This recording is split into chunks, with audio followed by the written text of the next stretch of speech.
वेग बराबर square root वर्गमूल दाब बटे एक्स है। तो स्मॉल एक्स की विमा ज्ञात कीजिए। तो सबसे पहले हम दाब और वेग की विमा ज्ञात कर लेते हैं। वेग वेलोसिटी और वेग बराबर होता है विस्थापन बटे समय। विमा ज्ञात करने के लिए हमें सबसे पहले सूत्र का पता होना बहुत आवश्यक है।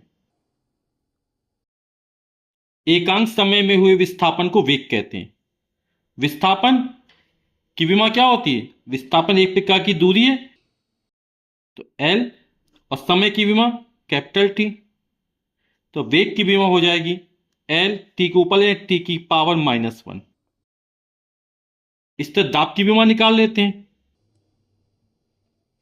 दाब बराबर होता है बल बटे क्षेत्रफल। बल की विमा याद होनी चाहिए, और बल की विमा होती है एम एल टी की पावर -2।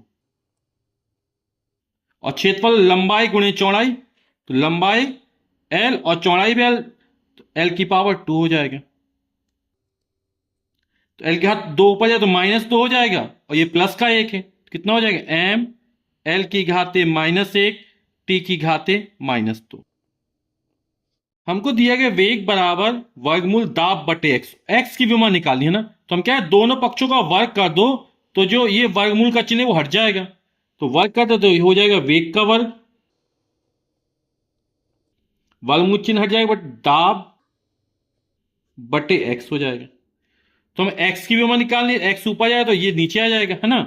तो एक्स बराबर हो जाएगा दाब बटे वेग का वर्ग।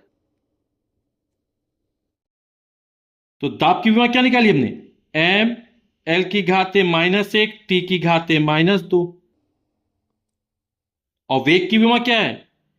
एल टी की पावर -1 एल टी की घाते -1, घात 2 थी 2 चढ़ा दिया, तो ये हो जाएगा एम एल की घाते -1 टी की घाते -2। इसका वर्ग कर देंगे, घात 2 है ना, तो हो जाएगा एल की घाते 2 और टी की घाते -2। जब घात के ऊपर घात, घातों का आपस में गुणा हो जाता है। तो हमारी एक्स की विमा निकल आएगी, क्या निकल आएगी? एम एल की घात 2 ऊपर जाएगा तो -2 हो जाएगा, और -1 पहले से, तो एल की घाते -3 हो जाएगा। टी के घात -2 ऊपर जाए तो +2 हो जाएगा। -2 + 2 कितना हो जाएगा?